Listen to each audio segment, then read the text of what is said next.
The Colts are going to be relying on some young blood this year at the safety position, and we're going to tell you whether that's a good or bad thing. Let's get to it. You are Locked On Colts, your daily Indianapolis Colts podcast. Part of the Locked On Podcast Network, your team every day.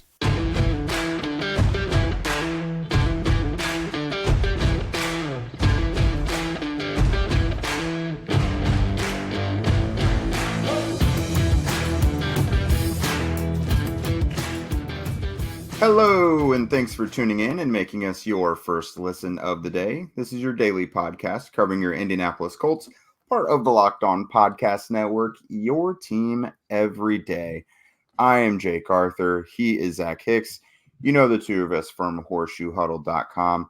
I am your resident credentialed media member reporting to you from the team facility. And Zach is the most wanted man in film review in Indianapolis. Welcome to the show, everybody. Yeah, welcome. Jake is the most credentialed. I saw people on Reddit making some jokes about that. The most credentialed, all the credentials right there. I get some of that on Twitter too. These are not planned. I say whatever is feeling right to me at the time. I probably need some new stuff. So that'll be a new thing. Start sending us stuff on socials, new suggestions for what I should call Zach.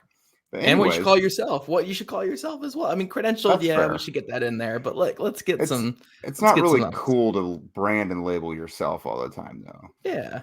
But all right. You give us some suggestions, guys. Give us some suggestions. That's what I'm looking for. On today's show, we are continuing, really wrapping up our positional previews. We're talking about safeties today. We just had a pretty good cornerback group. Now we've got the safeties. Some more unfortunate news involving this group right before we record this thing, of course. But it is a young, intriguing group. Pretty strong up top in terms of potential and smarts, football IQ from these guys. And then you go down into the roster bubble guys, and you've got guys with over 600 snaps of experience. So this is another group that should be really, really competitive come training camp, Zach. Yeah, for sure. And just kicking off with these starters here, I mean, it's actually hilarious to think the most locked in starter in this safety room, the guy that I don't even think we have to even debate if he's going to be a starter, is a 2022 7th round pick. That's the one we can't debate. I mean, his only competition went down with an injury the other day. He wasn't, but Daniel Scott, which we'll talk about later, was not going to really push Rodney Thomas for starting snaps.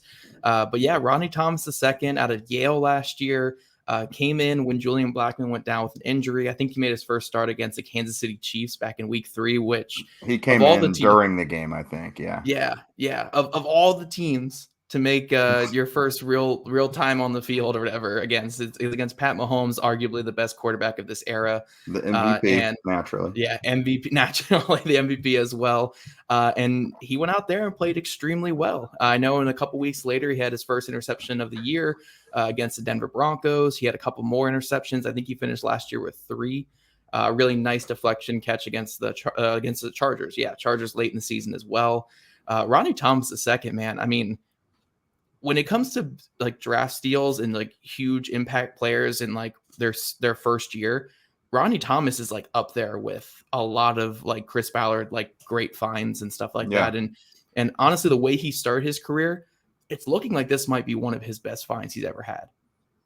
Yeah, absolutely. Again, because he got to participate plenty in the preseason and training camp and everything, kind of worked his way up the depth chart. But this guy, you assumed it was going to take him a year or so to acclimate to the NFL because he kept switching positions in college. He played linebacker and cornerback. When the Colts drafted him, I think initially there was a thought at potentially being cornerback. He didn't play in 2020 because Yale had the COVID season. So just naturally, you expect the guy to have a little bit of a learning curve.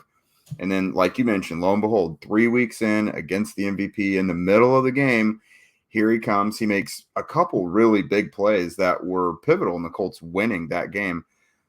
How the Colts, with how bad they were, beat the Super Bowl champion and the MVP, I don't know. But Thomas was a big part of it. And then, of course, Julian Blackmon is the other guy that we're referencing here. He's had a little bit of a rough go of it. In his final collegiate game, he tore his ACL.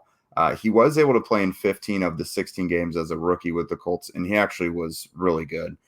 He had at least 2 or 3 picks, I think, closed a couple of games with turnovers. The next season, he had the unfortunate Achilles injury during practice that ended his season prematurely. He came back last summer, didn't really miss training camp time.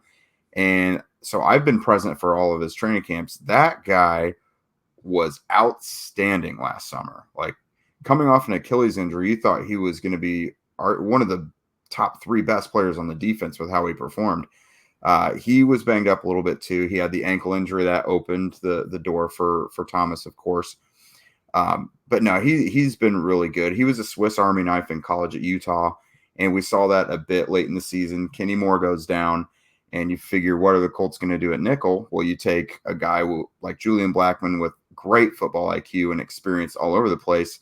That's your new nickel for the last few games, and he played pretty well, particularly against the Vikings. So this is a really promising starting tandem for the Colts.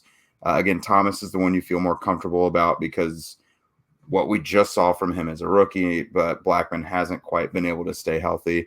An interesting thing for me, and the Daniel Thomas injury kind of throws a wrench into it, is how willing Gus Bradley will be to use 3 safeties on the field at one time. Yeah, which we'll talk about more in the next segment. We talk about some of the depth guys, but with Julian Blackmon, it's so interesting because you view him as the big time vet in this room, because he is. He's the most experienced player in this room in terms of Colts experience. It feels like he's been with this team forever. He's tied for being the youngest guy in this safety room. He's only 23. And I think he's turning 24. So I don't know if he's turning 24 before the season starts, but Trevor Denbow's 24. Oh, sorry. Nick Cross, my fault. Nick Cross. Very young. Yeah. Nick Cross is 21, but besides Nick Cross, he's the youngest guy in this safety room. He's 23. He's the same age as Rodney Thomas, or I think he's a year younger than Rodney Thomas, same age as, who else we got there? A couple other guys back there, but he's younger than Daniel Scott was. He's younger than Trevor Denbow. He's a young player despite being the most experienced player in this room. He's been with this team for 3 years, had a really, really good rookie season. We thought that big breakout was going to come in his second year, and then the Achilles injury happens. And then last year, he got stuck in this really tricky situation where when Rodney Thomas came in, you couldn't take him off the field because he was playing really well. And then you were like, okay, so how do we get this guy on the field? Well, if you look at the other safety position, Rodney McLeod was having a career season and was a top 3 defender on this team last year. Rodney McLeod was phenomenal all season long last year. You could not take him off the field. So what were you going to do with Julian Blackmon? And I know there was actually a lot of talk this offseason that if the Colts were going to be able to move Kenny Moore II, which they did very much consider moving him, Julian Blackmon was probably going to move to nickel. That was kind of the team's goal. If they ended up moving on from Kenny Moore II. Obviously, they were able to get Kenny Moore back, and then Julian Blackmon now is going to be sliding in as strong safety. So, again, a player, like you said, in college, he played some nickel, he played some free, played some strong, comes to the NFL, moves around a lot, plays some free, some single high free under Gus Bradley, plays some 2-high safety under Matt Eberflus, and now he's making a move to this cover 3, cover 1 scheme, and he's going to be playing that strong safety spot. So, you just really hope that he can get his legs under him again. He can find confidence. He can really settle into that role because the upside is really good with him. He played really well as a rookie, and you've seen flashes on the field. It's just getting him back to a comfortable place with his body and a comfortable place with his overall game on the field. So I'm optimistic about Julian Blackmon. Like I said, he's still pretty young. I think 23, 24 years old. He's had a lot of games under his belt despite the injury 2 years ago. So I'm optimistic about him, but I don't think he's far from a lock, especially with this new position change. And that's why I would say, Rodney Thomas II is the best we feel about a safety right now because he's the only one in this whole group coming off a really strong season. The rest of these guys are coming off of down seasons, disappointing seasons, just no seasons at all. Yeah, I will say I think an underrated part of Blackmon being out there and hopefully staying healthy is when you lose a Rodney McLeod, the biggest reason he got put into the lineup was communication and helping guys in the secondary be where they need to be. Blackmon is a great communicator and leader as well. And he's now, of course, in his second year in this system. So if he can stay healthy, he's someone who is kind of an extension of the coaching staff out on the field. So that's a big deal as well, if he can stay out there. Next, we're going to talk about some of the next wave of safeties. Can any of these guys push the starters? Can they make it intriguing for Gus Bradley to put 3 safeties on the field, what have you? But first, a word from our friends over at FanDuel. Baseball season is in full swing. Thank you. Anyone? There's no better place to get in on the action than FanDuel, America's #1 sportsbook, because right now, new customers get a no-sweat first bet up to $1,000. That's $1,000 back in bonus bets if your first bet doesn't win.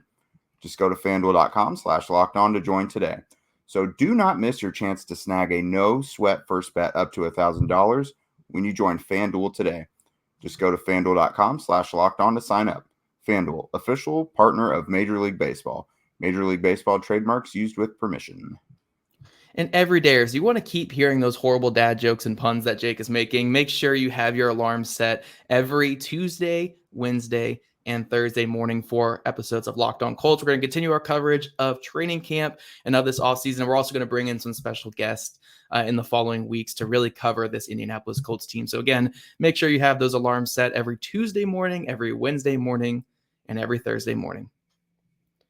All right, Jake, so diving into the depth guys in this safety room, and I think we got to start with the guy that I almost forgot about when I was saying my Julian Blackmon age thing, and that's Nick Cross. Nick Cross, turning 21 years old this year, he was drafted to kind of be their strong safety. He was drafted to be that starter at strong safety. He was a starter all through camp over Rodney McLeod, and then I think it was week 2 against Jacksonville is when he got yanked out of the starting lineup.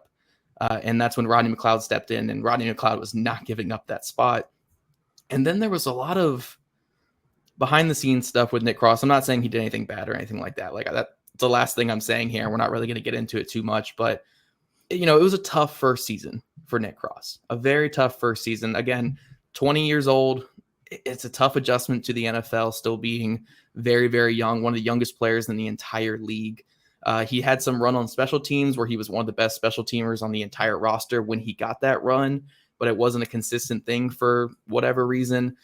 So just a disappointing first season for Nick Cross, but you can't really close the book on him because of where they took him in the draft last year in the 3rd round. They traded up actually to get him. So I think the value was actually like an early 3rd round pick for him. And then you really just can't give up on him because of the athletic ability and what he can be. It's still too early to kind of give up on this, but it's more like, we got to see something this year to kind of show that he belongs with this group of guys. It needs to be him getting on the field, him earning some playing time on the defensive side of the ball. That's going to be really big for Nick Cross this season. Yeah, and I mean, he's of course not someone who is slated in as a starter yet. He earned it last year, but I don't think their timeline for him is really too far off base yet, because I think it was probably a pleasant surprise that they were comfortable enough to make him a starter at the end of the summer last year. It just so happened, they needed the communication out there. They got, things didn't go well week 1. That's what they built their whole offseason on, was doing well in week 1. It didn't go well. They felt they needed better leadership and communication in the secondary. He just disappeared off the entire defense, basically, which was a little surprising. But, if like you said, if he can show something now, I think that's going to be really beneficial. He certainly needs to, because they traded up to get him, and they said he would have gone in the 2nd round if he would have stayed and gone in this draft. So I think they are going to remain patient with him, but it's a big summer, I would still say. And with that, I thought he's looked okay in these spring practices so far. I've noted he broke up a deep pass from Anthony Richardson to Brashad Perriman the other day. I noticed him out there doing a couple nice things. So he's a good player nonetheless. But someone who the Colts were really high on, who people probably didn't talk much about other than from you on here last year, was Trevor Denbow. And that's because the Colts, they see a special teams ace right there. That was one of Bubba Ventrone's guys. Bubba's not here anymore. But still, there's a lot of potential there for Denbow to be someone they can really rely on special teams. Yeah, and just to add some more, I guess, information with Trevor Denbow. Trevor Denbow, kind of a do-it-all guy there at SMU, played some linebacker, played some safety, could step in and be a punter. He did that at times. He actually did that in training camp last year when Roberto went down. So he's also the emergency punter on the roster, which is funny. But yeah, last year, the Colts really liked him. They liked him so much where he got injured before final cutdowns, and they could have put him on IR, and he would have been out for the entire season. He would have been out for the whole year, like we're seeing with Daniel Scott, which we'll kind of touch on that again here in a second. We did a whole episode on Daniel Scott recently, so we'll put that to the end of this segment here. But with Trevor Denbow, they liked him enough to where they actually passed him through to the final roster, or to the initial roster, and then put him on IR so they could bring him back throughout the season. Now, when they did bring him back, obviously other guys had earned some playing time. Nick Cross was, again, excelling on special teams when he was out there. So Denbow was put on the practice squad. He did get some run, I think, against the Patriots and also against the Houston Texans in the final game of the year. But what's actually really interesting about Trevor Denbow is he was on the practice squad when the Colts season ended. Now, typically the Colts will try to give futures deals to all those guys, but those players also have the option to go sign on with other practice squads or to get picked up by other teams making playoff runs. And I was told by someone that Denbow did have an offer to join a 53-man roster for a playoff team last year after the Colts season ended. But Chris Ballard and then special teams coordinator Bubba Ventrone sat him down and kind of talked him through their future plans for him and him maybe being a guy that can make the roster next year after a strong camp. So he ended up sticking it out in Indy. He really liked the organization here, the coaching staff, and his potential for the future in Indy. And yes, they lost Bubba Ventrone, one of his biggest advocates, but Chris Ballard does really like Trevor Denbow. They view him as a special teams ace type of player. He led the entire NFL in special teams tackles into the preseason last year. And while the injury kind of derailed that kind of carrying over into the season, I think when you're looking at this Colts team with a new special teams coordinator, you want guys who can be high-level coverage guys, like high-level punt and kick coverage guys. So a guy like Denbow, I think there is a role for him on this team. I don't think he's going to be out there on defense too often, but he can be a high-level special teamer that I know the Colts are pretty high on. So yeah, Trevor Denbow, it's weird to put him in this second segment of guys who have a good chance of making the roster and going to have an impact on the Colts, but special teams matters, and Trevor Denbow is a special teamer. So I think it's going to be pretty big for him this offseason. If he can continue what he's been doing in these spring practices, he can certainly earn a roster spot, especially as a special teamer. Yeah, and with the Daniel Scott injury, it's really tough to say whether it's Denbow or Cross that kind of benefits the most. But, I mean, for Denbow, he already had a pretty good line to making the roster. And now it feels like the Colts can just be like, Nick, Trevor, battle for it. It's if it comes down to one more spot or whatever, they can really rely on these guys. It's going to be entertaining. I mean, the safety special teams thing is not always that sexy, but like in the preseason, I think these guys could really, I don't want to say put on a show because like it's backups and it's special teams, but I'm kind of intrigued by this. It's one of those in the background type of battles that I think is going to be pretty fun. Yeah, and we're going to talk about in our last segment here, but I think there's another player who kind of factors into this conversation with Daniel Scott going down. Because again, Daniel Scott, the 5th round pick out of Cal, was slated in to be a special teamer and the backup free safety. Mm-hmm. And the biggest concern with Nick Cross and Denbow, if those are the only other two safeties they keep, those are both more strong safety guys. They're not really free safety types. So then Julian Blackmon would have to be your starting strong safety and your backup free safety. And then Cross would step in, I guess, at strong safety if an injury happened to Rodney Thomas. So you kind of want to have different molds. You don't want to just have all strong safeties in your secondary. So I think there is another guy coming up that we're going to talk about. So I'll actually lead this segue here, Jake. Coming up, we're going to talk about some of the bubble guys that could make a name this offseason and earn that roster spot. All right, Jake. So I want to kind of lead this one off again because I was just really segueing into this guy here. But Marcel Dabo, Germany's, beloved player here in Indy, came through the international pathway program that the NFL sets up. He was on the Indianapolis Colts 90-man roster as the 91st player throughout all of the offseason last year, because through that program, you kind of get a freebie with that player throughout the whole thing. And the big thing with Dabo is like he is an extremely athletic player, long, athletic, played a lot of corner throughout his entire career over there in the Euro leagues. And the Colts have moved him to free safety. And there was times last year, I remember you tweeting about it and you putting stuff up there. Like he was getting some run as the second team free safety at times last year.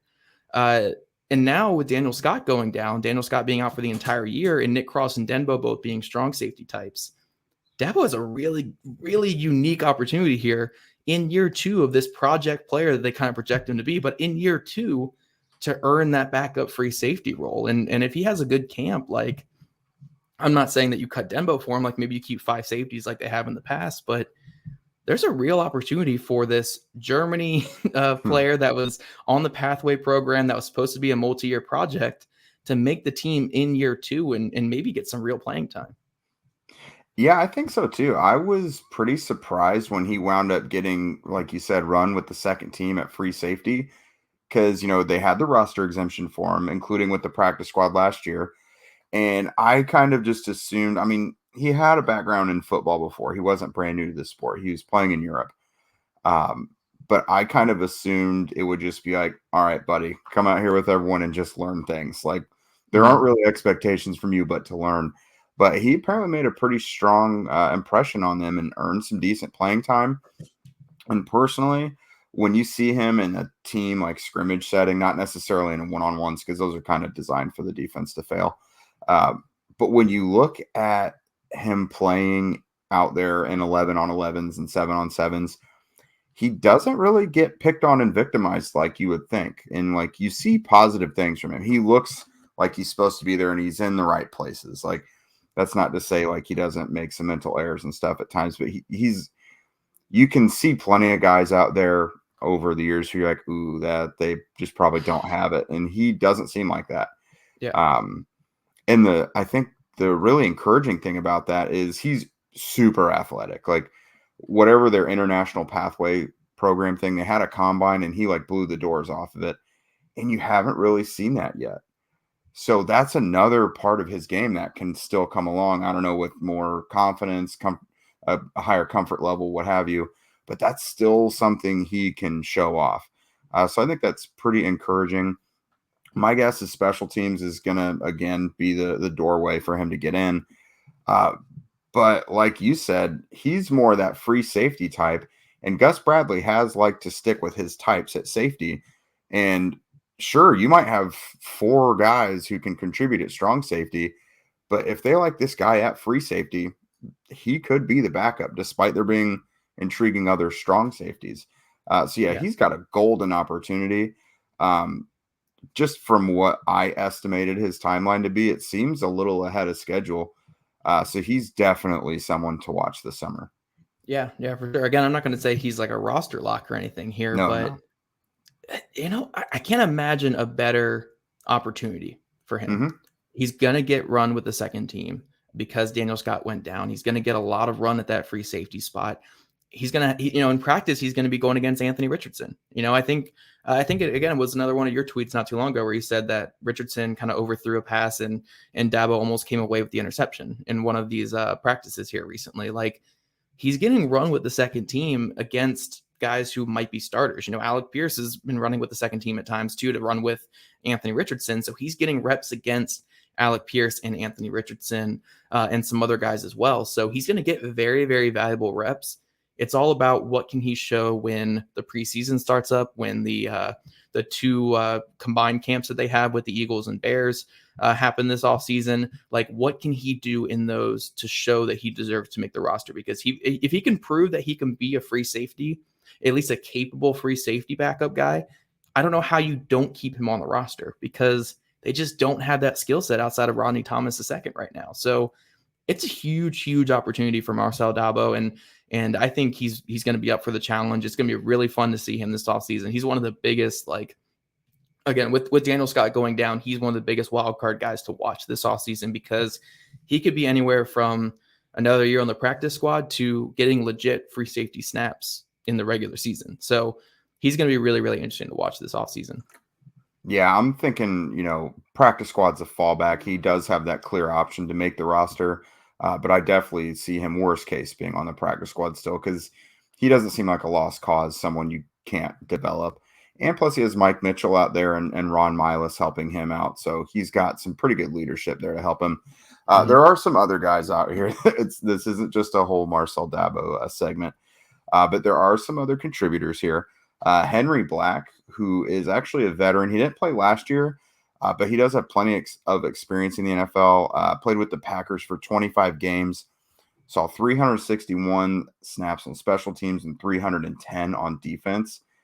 So this has been a guy who's not just a special teamer. He has plenty of experience in those first couple years on defense. So that's a pretty safe bubble player, like someone who has 25 games worth of experience. Like that's a nice fallback. You're looking at Aaron Maddox, rookie undrafted free agent this year. Decent RAS, 5'11", 203. Being 5'11" is kind of the biggest knock on his RAS, not being at least 9, you know. But my favorite part about him, he's from the Campbell Fighting Camels. Love the mascot. That is perfect, is it not? You know, it's funny. You and I are definitely on the same wavelength. We just know each other too long, Jake, because my first little quip I was going to make when you pushed it back to me was like the Fighting Camels. Okay. Right. Like I put it in the notes. These undrafted guys, we got to tell you guys a little something about him. And I wanted to make sure you guys knew he was a fighting camel in the past. Hey, look, man, the Colts, they do a great job at finding defensive backs from these small schools that end up making the roster and doing some good things. Obviously, George Odom from Central Arkansas years ago was an all-pro special teamer for the Colts. You got Dallas Flowers last year out of Pittsburgh State. It's like the Colts know how to find these small school guys out of, at the secondary position. So who's to say Aaron Maddox doesn't come out here and show some things at camp? Henry Black is clearly our Kevin Tolliver of the safety group where, you know, he's the second most experienced guy in this entire room right now.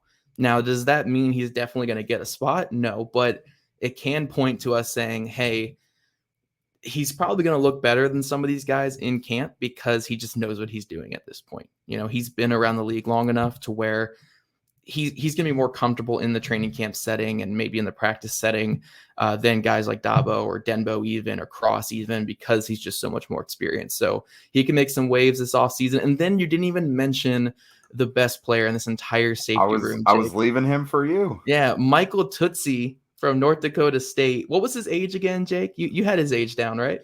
He is 27 years old. 27. Him and I are close in age. Yeah, him and I are close in age.